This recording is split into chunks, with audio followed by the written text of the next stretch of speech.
오늘 은혜 받으실 하나님의 말씀은 우리 히브리서 4장 11절로 13절 말씀입니다. 그러므로 우리가 저 안식에 들어가기를 힘쓸지니 이는 누구든지 저 순종하지 아니하는 본에 빠지지 않게 하려 함이라. 하나님의 말씀은 살아있고 활력이 있어 좌우에 날선 어떤 검보다도 예리하여 혼과 영과 및 관절과 골수를 찔러 쪼개기까지 하며 또 마음의 생각과 뜻을 판단하나니 지으신 것이 하나도 그 앞에 나타나지 않음이 없고 우리의 결실을 받으실 이의 눈앞에 만물이 벌거벗은 것 같이 드러나는도다. 아멘.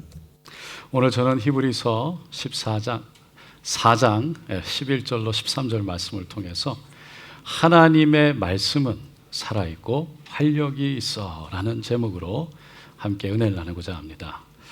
히브리서는 유대인들 중에서 예수를 만나고 예수를 믿게 되었지만 여러 가지 핍박과 어려움 속에, 아픔 속에, 억압 속에 다시 유대교로 돌아갈까, 그 유혹 앞에 서 있던 그리스도인들, 그들에게 권면하면서 예수 안에 서 있으라고 격려하기 위해서 쓴 글이라고 그랬습니다. 그래서 히브리서 기자는 1장과 2장에서 시편, 구약 시편 말씀을 인용해서 예수님은 곧 창조주 하나님 되시고 유대교에서 숭배하고 있는 천사나 선지자들보다 뛰어나고 위대한 분이실 뿐만 아니라 3장에서는 모세보다도 뛰어난 분이시다 라고 그랬습니다. 그래서 예수를 깊이 생각해서 미혹에 빠져 떠내려가지 말고 저 천국 안식에 들어가기 위해서는 오직 믿음을 붙들어야 한다라고 격려했습니다. 그리고 지난주에 살펴보았던 4장 앞부분에서는 우리를 안식으로 인도하는 믿음, 천국으로 인도하는 믿음은 행함이 있는 살아있는 믿음이다 라고 하면서 그것을 2절에 이렇게 설명했습니다. 그들과 같이 우리도 복음 전함을 받은 자이나 들은 바 그 말씀이 그들에게 유익하지 못한 것은 듣는 자가 믿음과 결부시키지 아니함이라. 아무리 하나님 말씀을 듣고 알고 읽어도 그 말씀이 믿음으로 결부되지 않으면, 다시 말해서 믿음으로 연결되지 않으면, 그래서 그 믿음으로 드러나지 않으면 행함이 없으면 아무 소용이 없다라고 그랬습니다. 그러면서 오늘 본문 11절에서 히브리서 기자는 이렇게 말합니다. 그러므로 우리가 저 안식에 들어가기를 힘쓸지니 이는 누구든지 저 순종하지 아니하는 본에 빠지지 않게 하려 함이라. 안식에 들어가기를 힘쓴다. 저 천국의 구원에 들어가기를 힘쓸지니 우리에게는 또 다른 믿음이 필요한데 그것은 하나님 말씀에 순종하는 믿음이다라는 것입니다. 여기서 순종하지 아니하는 본에 빠진 자들은 앞에서 이미 3장에서 얘기했던 가데스 바네아에서 이스라엘 백성들이 하나님 말씀에 불순종했던 사건을 가리키고 있습니다. 가데스 바네아에서 이스라엘 백성들은 애굽을 나와서 그 12지파들 중에 한 명씩 뽑아 가나안 땅, 약속의 땅에 정탐꾼으로 보냈습니다. 그런데 그들이 돌아와서 12명 중에 10명이 그곳에는 네피림의 후손 거인들이 있어서 우리가 들어가서 그 땅을 취할 수 없다라고 부정적인 보고를 했습니다. 그 보고를 들었던 이스라엘 백성들의 마음이 그 자리에서 녹아내렸습니다. 그래서 낙심이 돼선 이스라엘 백성들이여 울며 불며 모세와 아론을 원망하고 하나님까지 원망하며 다시 애굽으로 돌아가자고 외쳤습니다. 그들은 가나안 땅을 주겠다고, 약속의 땅을 주겠다고 약속하신 하나님 말씀보다는 정탐꾼 10명의 보고를 더 믿었던 것입니다. 결국 하나님 말씀을 믿지 않고 그 정탐꾼들의 말을 더 믿었던 이스라엘 백성들, 그래서 하나님 말씀대로 가나안 땅에 들어갈 수 없다고 불순종했던 그들은 40년 동안 광야를 유리하다가 그 땅에 쓰러져 죽고 마는 것이죠. 이것을 히브리서 기자는 3장의 마지막 절 19절에서 이로 보건대 저희가 믿지 아니함으로 들어가지 못했다라고 결론을 내립니다.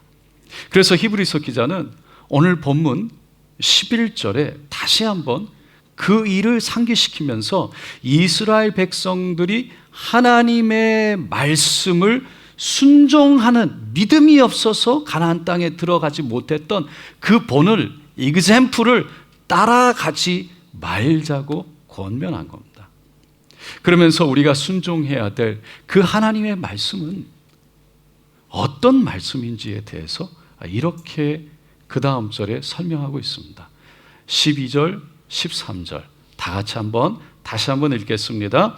하나님의 말씀은 살아있고 활력이 있어 아우의 낯선 어떤 검보다 예리하여 혼과 영과 및 관절과 골수를 찔러 쪼개기까지 하며 또 마음의 생각과 뜻을 판단하나니 지으신 것이 하나도 그 앞에 나타나지 않을 것이 없고 우리의 결산을 받을 시에 눈앞에 만물이 벌거벗은 것 같이 드러나느니라. 하나님 말씀은 살아있다는 거예요. 그리고 활력이 있다는 거예요. 그래서 그 하나님 말씀은 살아 움직이기 때문에 놀라운 능력으로 나타난다는 겁니다. 그래서 좌우의 어떤 날쌘 검보다도 더 예리해서 혼과 영과 관절과 및 골수를 찔러 쪼개기까지 하며 더군다나 우리의 마음의 생각과 뜻까지도 판단한다는 겁니다.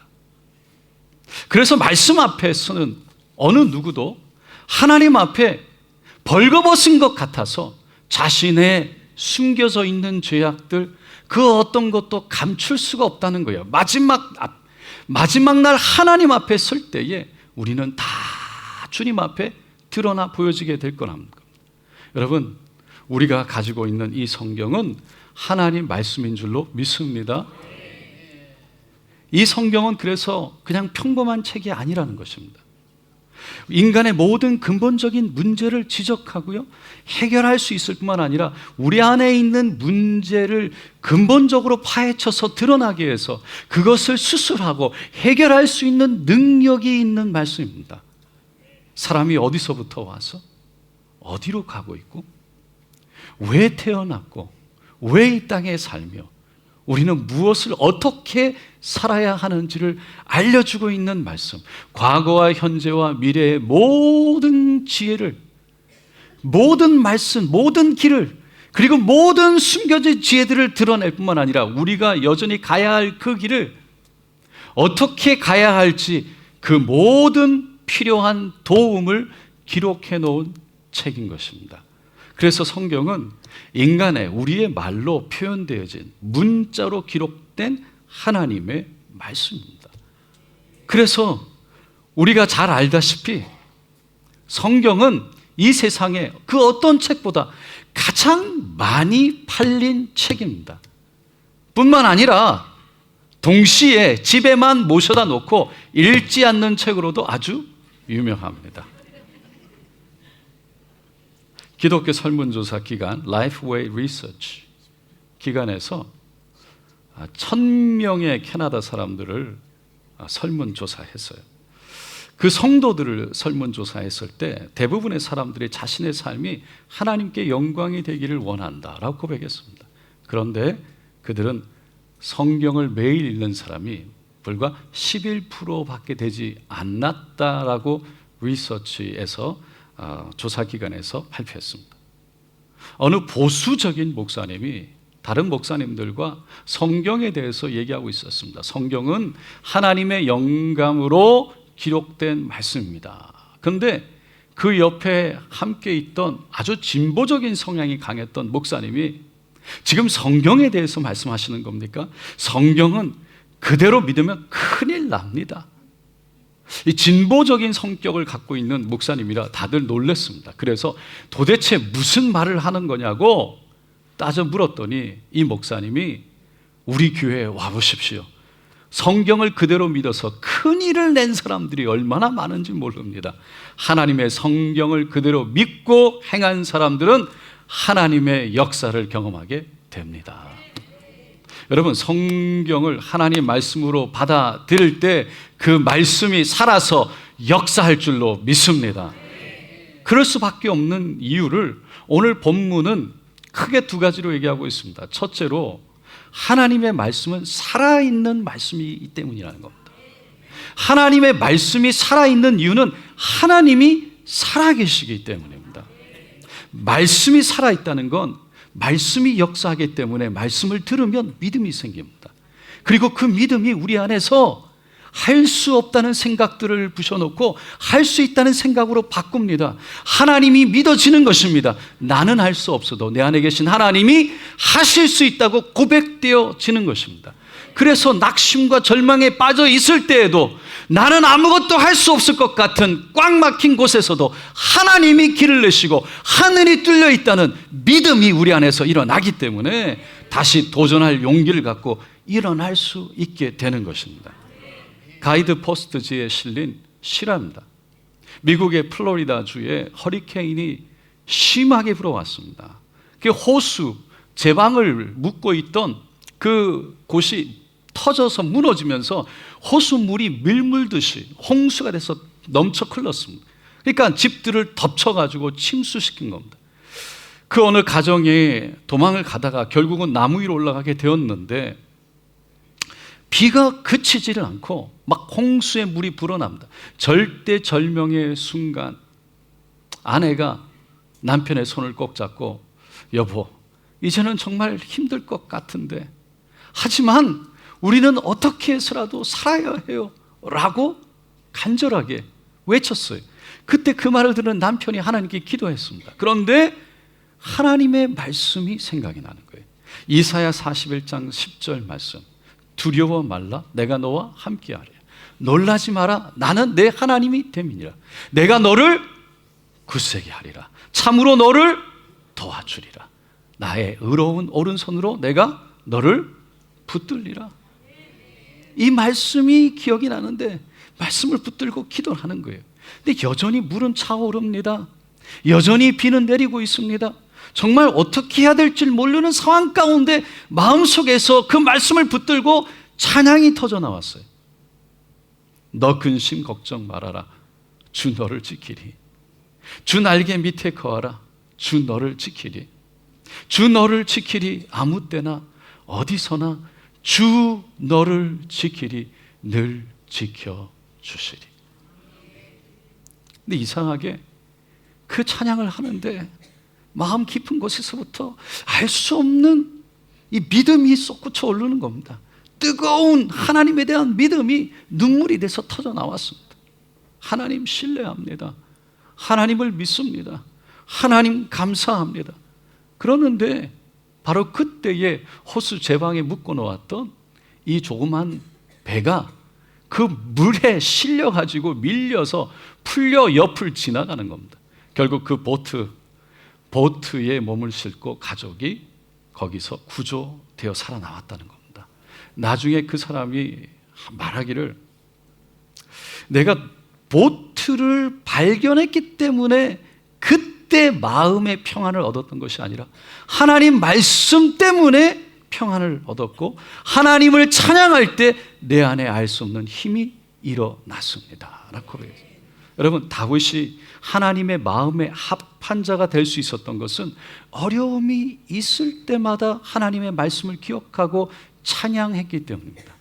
사울이요, 다윗을 죽이려고 할 때 다윗은 시편 5편에 이렇게 하나님을 찬양했습니다. 오직 나의 주의 풍성한 사랑을 힘입어 주의 집에 들어가 주를 경외함으로 성전을 향하여 예배하리이다. 야훼여, 나의 원수들로 말미암아 주의 의로 나를 인도하시고 주의 길을 내 목전에 곧게 하소서. 지금 사울이 죽이려고 달려들었던 그 위험한 상황 속에서 하나님을 자신은 오직 기억하며 집에 들어가 성전을 향해 여전히 하나님을 예배하겠다는 것입니다. 여전히 하나님 앞에 무릎 꿇겠다는 것입니다. 그러니 하나님, 나의 생각, 나의 길이 아니라 하나님의 의로운 길, 옳은 길로 나의 길을 곧게 하여 주시옵소서. 다윗이 사울을 피해 도망을 갔을 때에도 다윗은 시편 12편 5절로 6절에 이렇게 찬양했습니다. 야훼의 말씀에 가련한 자들의 눌림과 궁핍한 자들의 탄식으로 말미암아 내가 이제 일어나 그를 그가 원하는 안전지대에 두리라 하시도다. 하나님이 말씀하셨다는 거예요. 그래서 야훼의 말씀은 순결하며 흙 도가니에서 7번 단련한 은 같도다. 하나님의 말씀은 어떤 이물질도 들어가지 않은 깨끗하고 온전하며 완벽한 능력의 말씀 되시기 때문에 하나님이 약속하신 눌리고 궁핍한 자들의 탄식을 들으신 하나님이 안전한 곳으로 옮기실 줄로 믿습니다 라는 고백이었어요. 아들 압살롬에게 쫓겨서 예루살렘을 뒤로하고 도망갈 때에도 다윗은 시편 3편에 이렇게 찬양했습니다. 다 같이 읽어보겠습니다. 야훼여 주는 나의 방패시요 나의 영광이시요 나의 머리를 드시는 잔이시다. 내가 나의 목소리로 야훼께 부르짖으니 그의 성산에서 응답하시도다. 내가 누워 자고 깨었으니 야훼께서 나를 붙드심이로다. 사랑하는 아들 압살롬이 반역해서 일어났습니다. 그것은 사울 왕이 자신을 죽이려고 했던 것보다 말할 수 없는 고통이었습니다. 하늘이 무너지는 것 같고 억장이 무너지는 것 같은 말할 수 없는 절망의 감정.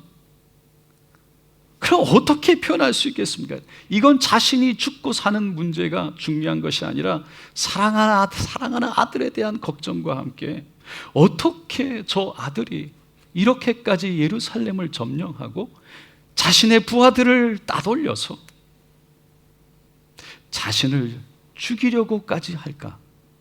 말로 표현할 수 없는 그 아픔은 이루 말할 수가 없는 것입니다. 그런데 그 순간 여전히 다윗은 하나님을 의지했고 하나님을 찬양했고 하나님 앞에 무릎 꿇어 기도했다는 거예요. 도저히 잠을 잘 수 없을 것 같은 그 사랑하는 아들로 인해서 마음에 오는 그 상처, 자신을 위협하고 죽이려 달려드는 그 상황 속에 여전히 하나님이 책임지시고 여전히 하나님의 손에 있고 하나님이 나를 붙드신다는 믿음 속에 잠을 잡고 일어나서 가야 할 길을 여전히 갔던 것입니다. 왜 그렇게 다윗이 하나님의 말씀을 기억했고 그 말씀을 선포하며 찬양했을까요? 다윗은 어렸을 때부터 하나님의 말씀은 살아있어 역사하며 여전히 나와 함께 하셔서 나에게 하나님의 힘이 된다는 하나님의 그 말씀의 경험이 삶 속에 있었기 때문이라는 거예요. 들에서 양을 칠 때 사나운 들짐승들의 울음소리가 깜깜한 가운데 들려왔습니다. 앞을 볼 수 없지만 그 번쩍이는 두 눈을 부릅뜬 그 맹수들의 눈을 바라보면서 다윗은 하나님께 기도하고 여전히 하나님께 믿고 맡기며 누울 수도 있었고 잠을 자기도 하고 일어나서 그들과 싸울 수도 있었던 것이죠.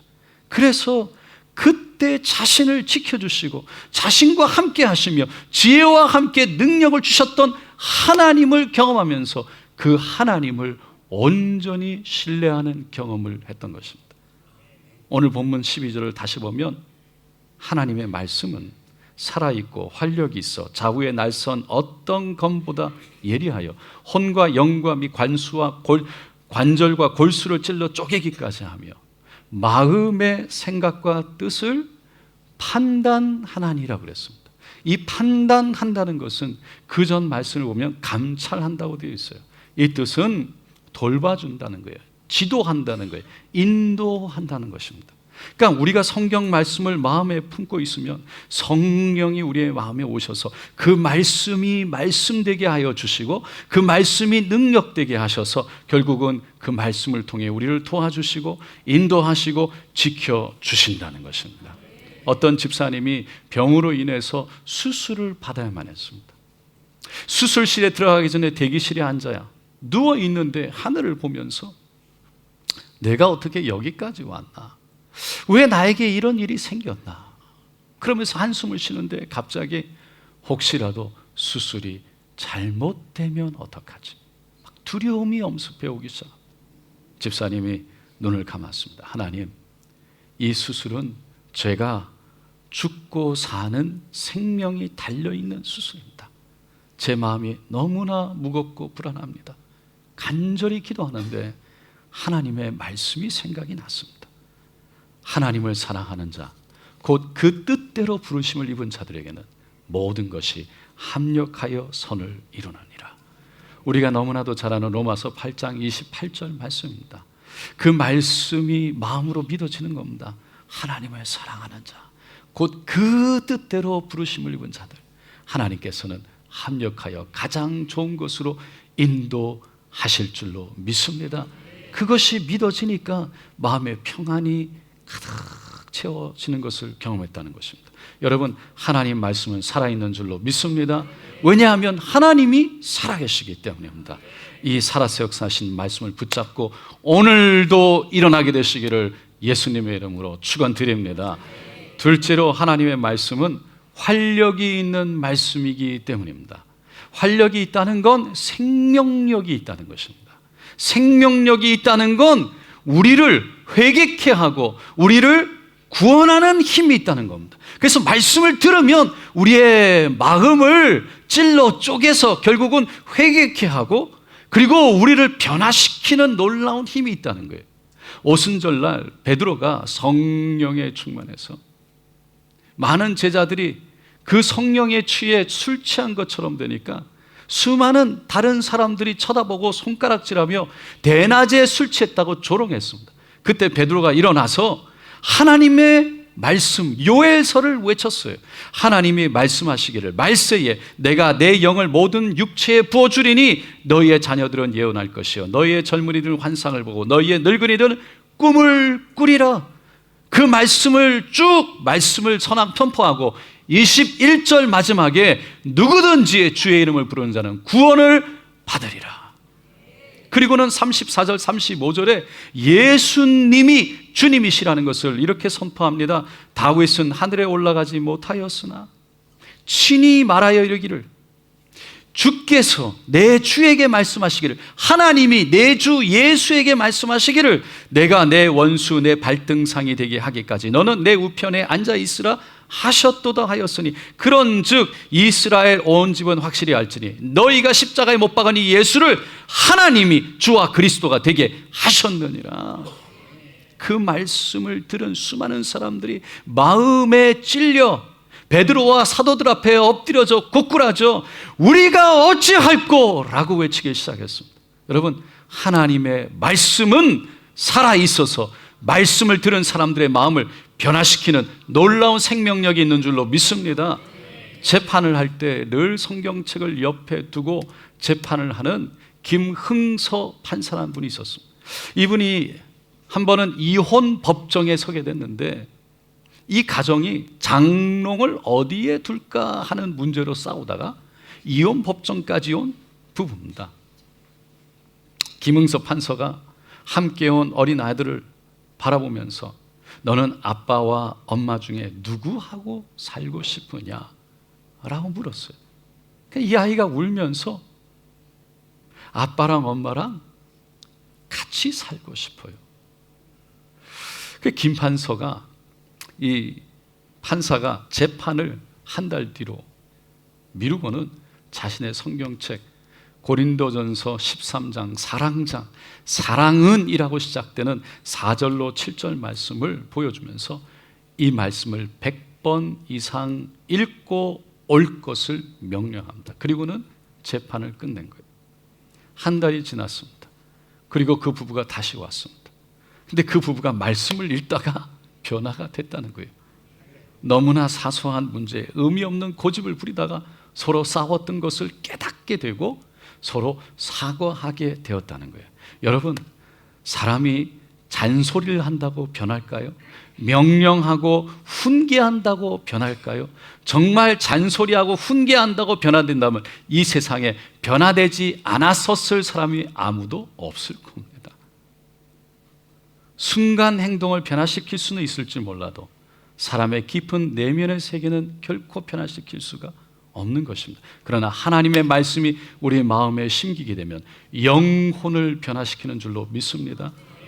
마태복음 4장에 예수님이 요단강에서 침례를 받고 광야로 들어가 40일을 금식하셨죠.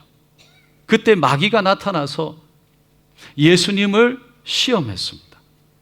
너무나 배가 고프고 허기진 예수님을 향해서 너가 정말 하나님의 아들이거든 이 돌들을 명해서 떡이 되게 하라고 그랬습니다. 그때 예수님이 그 마귀에게 사람이 떡으로만 살 것이 아니요 하나님의 입으로부터 나오는 모든 말씀으로 살 것이니라 선포. 여러분, 우리는 떡으로만 사는 사람들이 아니라 하나님의 말씀으로 사는 사람들인 줄로 믿습니다. 이 말씀이 하나님의 말씀으로 산다는 이 말씀이, 이 하나님의 말씀이 우리를 살린다는, 우리와 함께하고 우리를 살려낸다는 말씀이 정말로 의미 있기 위해서는 이 하나님 말씀은 지금도 살아서 이 시간도 살아서 역사한다는 것을 믿어야 하는 것입니다.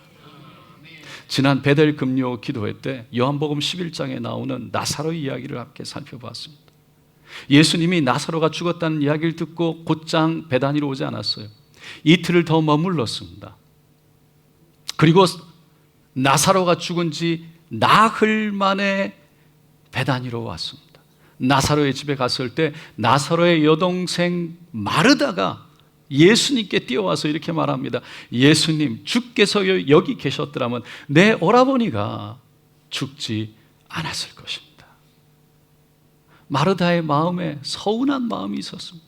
예수님께 오빠 나사로가 아프다고 전했는데도 불구하고 곧장 오지 않으신 그 예수님에 대해 서운한 마음을 고백한 거예요. 그 마음을 알았던 예수님, 마르다에게 너 오라버니가 다시 살아나리라 라고 말씀하세요. 근데 마르다는 그 예수님의 말씀을 이해하지 못했어요. 받아들이지 못했어요. 그래서 그냥 내 마지막 부활 때에는 다시 살아날 줄로 믿습니다 라고 말합니다. 그러니까 부활 때에나 살아날 줄로 믿습니다. 예수님은 그런 마르다에게 다시 설명합니다. 나는 부활이요 생명이니 나를 믿는 자는 죽어도 살겠고 살아서 나를 믿는 자는 영원히 죽지 아니하리라. 내가 이것을 믿느냐라고 마르다에게 물었지요. 마르다는 주여 그러하외다. 주는 그리스도시요 세상에 오시는 하나님의 아들이신 줄을 내가 믿나이다. 그렇게 고백을 합니다. 그럼에도 불구하고 마르다는 예수님이 자신의 오빠 나사로를 살릴 수 있다는 걸, 지금 살릴 수 있다는 것을 믿지 않았습니다. 믿지 못했습니다. 왜냐하면 예수님이 나사로의 무덤을 막고 있던 그 큰 돌을 옮겨 놓으라고 했을 때 마르다가 나타나서 예수님, 오빠가 죽은 지 나흘이 지났습니다. 시체가 썩어서 냄새가 납니다. 이제 와서 뭘 어떻게 하시려고요? 말렸습니다. 예수님을 믿지 않았던 겁니다. 더 나아가서 요한복음 11장 22절에 그러나 나는 이제라도 주께서 무엇이든지 하나님께 구하시는 것을 하나님이 주실 줄로 아나이다 라고 대답했지만, 내가 주는 그리스도시요 하나님의 아들이십니다라고 고백했지만, 내가 부활이 있다고 믿습니다라고 고백했지만, 마르다는 여전히 예수님이 나사로를 지금 살릴 수 있다고 믿지 않았던 겁니다.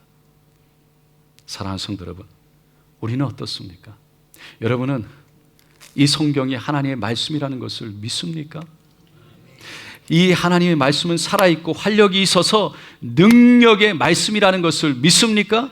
그래서 지금 이 시간 우리의 마음을 만질 수 있고 위로할 수 있고 치료할 수 있고 지금 이 시간 우리에게 위로와 함께 새 힘을 줄 수 있는 능력의 말씀이라는 것을 믿으십니까? 이스라엘 백성들이요 430년 동안 종살이를 하다가 애굽을 나왔어요. 그때 애굽의 왕 바로가 군대와 군병을 이끌고 이스라엘 백성들을 다시 잡아오려고 그 병마들을 보냅니다. 그들에게는 이스라엘 백성들에게는 그 애굽의 군대에 비해서는 너무나도 초라한 사람들이었어요. 아무런 무기도 없었고 아무런 군사도 없었고 아무런 계획도 없었습니다. 그들에게 있는 것은 오직 하나, 하나님 말씀뿐이었어요. 모세는 그 앞에 벌벌 떨고 있는 이스라엘 백성들, 홍해와 애굽의 군대 뒤에서 그 어디를 갈 수 없는 상황 속에 있는 백성들에게 우리는 애굽의 군대를 뛰어넘어 물리쳐 이 홍해를 건너갈 수 있다고 외쳤습니다. 하나님이 주신 말씀을 계속해서 선포했던 거예요. 출애굽기 14장 13절 14절 말씀입니다. 한번 다 같이 읽어보겠습니다. 모세가 백성에게 이르되 너희는 두려워하지 말고 가만히 서서 야훼께서 오늘 너희를 위하여 행하시는 구원을 보라. 너희가 오늘 본 애굽 사람을 영원히 다시 보지 아니하리라. 야훼께서 너희를 위하여 싸우시리니 너희는 가만히 있을지어다. 그리고 나서 그 다음 절 15절 16절에 하나님이 모세에게 이렇게 말씀하세요. 다 같이 읽겠습니다. 야훼께서 모세에게 이르시되 너는 어찌하여 내게 부르짖느냐? 이스라엘 자손에게 명령하여 앞으로 나가게 하고 지팡이를 들고 손을 바다 위로 내밀어 그것이 갈라지게 하라. 이스라엘 자손이 바다 가운데서 마른 땅으로 행하리라. 그래서 모세가 바다 위를 향해서 자신의 손에 있던 지팡이를 내밀었습니다. 그러자 하나님이 동풍을 불게 하시고 홍해를 가르고 그 갈라진 땅을 마르게 하셨습니다. 그것을 본 이스라엘 백성들이요 그제야 그 땅을 건너갔고 성경은 그때 갈라진 홍해물이 기둥과 같이 양옆으로 섰다라고 기록합니다. 여러분, 이것은 단지 하나님의 말씀으로 이루어진 역사인 것입니다. 근데 중요한 것은 그 말씀에 이런 놀라운 힘이 있지만 하나님이 직접 행하지 않으셨다는 거예요. 하나님이 직접 나타나셔서 하나님이 직접 그 막대기를 뻗으시고 직접 하나님이 일을 이루신 것이 아니라는 거예요. 그렇게 하실 수 있었지만 여전히 모세를 통해서 모세 손에 들고 있는 것을 통해서 모세 안에 있는 명령 하나님의 말씀을 통해서 역사하신 거예요. 하나님은 모세에게 왜 잠잠히 있느냐? 너 손에 지팡이가 있지 않느냐? 그것을 바다를 향해서 내어 뻗으라라는 명령을 들을 때 모세가 그 말씀에 순종하여 그대로 행할 때 하나님이 일하신 줄로 믿습니다. 그러니까 하나님의 말씀이 우리에게 있어도, 말씀이 살아 있어도, 말씀이 활력이 있어도 우리가 그 말씀을 안다 할지라도 이 말씀을 선포하고 이 말씀을 우리가 사용하지 않는다면 여전히 이 말씀은 우리와 상관이 없는, 소용없는 말씀에 불과하다는 겁니다. 사랑하는 성도 여러분, 하나님은 성경을 우리에게 선물로 주신 줄로 믿습니다. 그래서 우리가 이 말씀을 붙들고 묵상하며 믿음으로 선포할 때, 선포할 수 있는 믿음이 있을 때 하나님은 그 믿음을 통해 말씀의 약속을 이루실 줄로 믿습니다. 사랑하는 성도 여러분, 지금도 살아있어서 활력이 있어서 우리를 붙들고 인도하며 지킬 수 있고 우리를 도와주시는 그 하나님의 말씀을 선포함으로 하나님의 역사를 날마다 경험하는 저 여러분 되시기를 예수님의 이름으로 축원드립니다. 기도하겠습니다.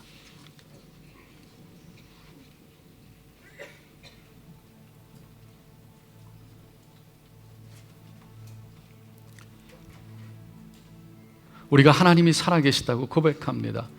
말씀은 하나님께서 주신 능력의 말씀이라고도 고백합니다. 말씀이 역사할 수 있다고도 얘기합니다. 예배를 드리고 우리는 구원받았다고 얘기합니다. 그럼에도 불구하고 이 말씀을 통해 지금도 역사하실 수 있는, 지금도 우리를 만지시고 위로하실 수 있는, 지금도 우리에게 지혜를 주시며 볼 수 없는 것을 깨닫게 하시고 우리가 가야 할 길을 볼 수 있고 그 길을 가는 데 필요한 하나님의 은혜를 주실 수 있다는 것을 우리가 믿는지, 그래서 그 약속의 말씀을 선포하며 그 약속의 말씀이 그대로 이루어지는 것을 바라보는지 오늘 이 시간 다시 한번 기도하기를 원합니다.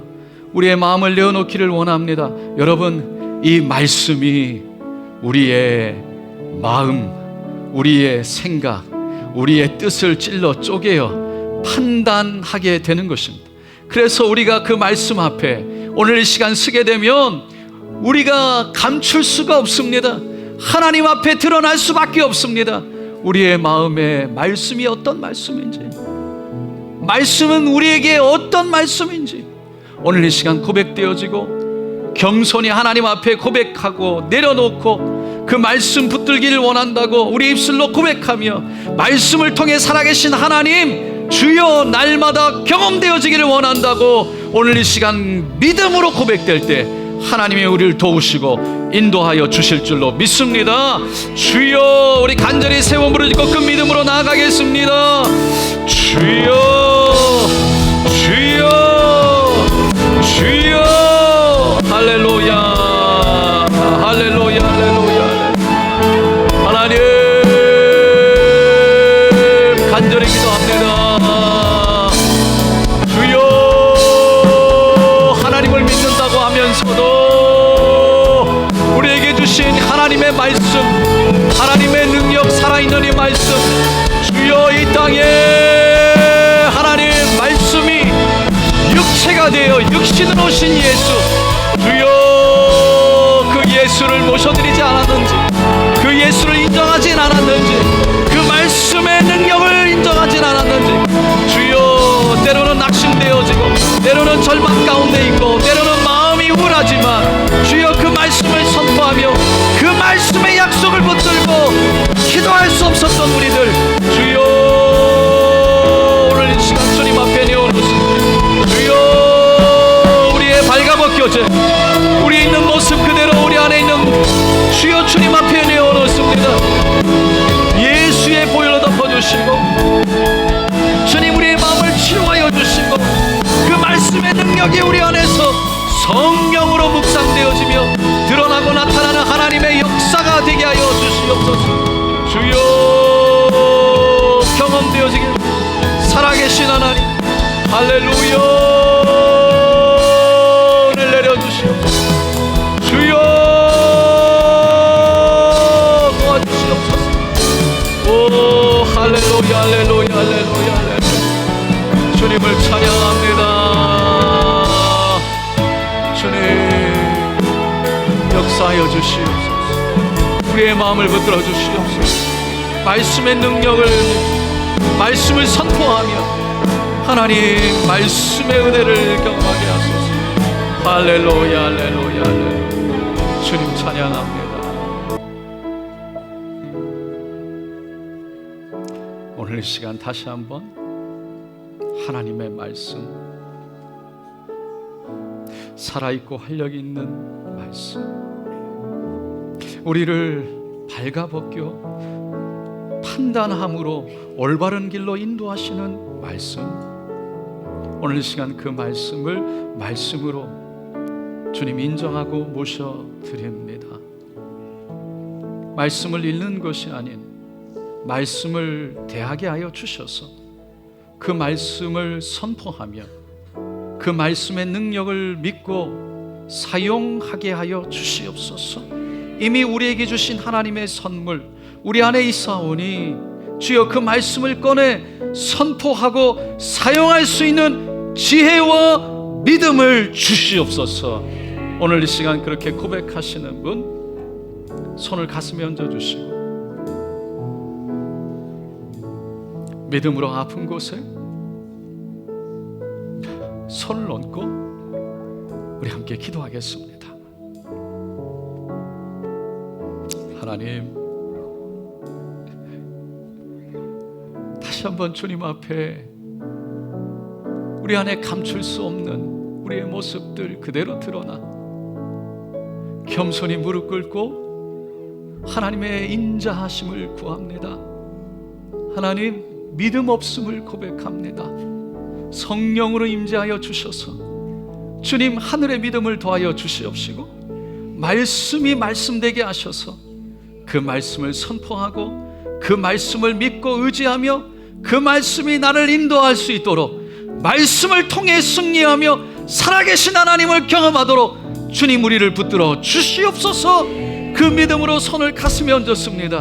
못장난 손으로 인쳐주시고 하나님 예수의 보혈로 바르고 덮고 채워주셔서 우리 안에 두려움이 떠나가게 하여 주시고 부끄러움이 사라지게 하여 주셔서 다시 한번 말씀을 붙들고 일어나 하늘을 향해 머리를 들게 하여 주시고 손을 들게 하여 주셔서 살아계신 하나님 감사로 찬양하게 하여 주시옵소서.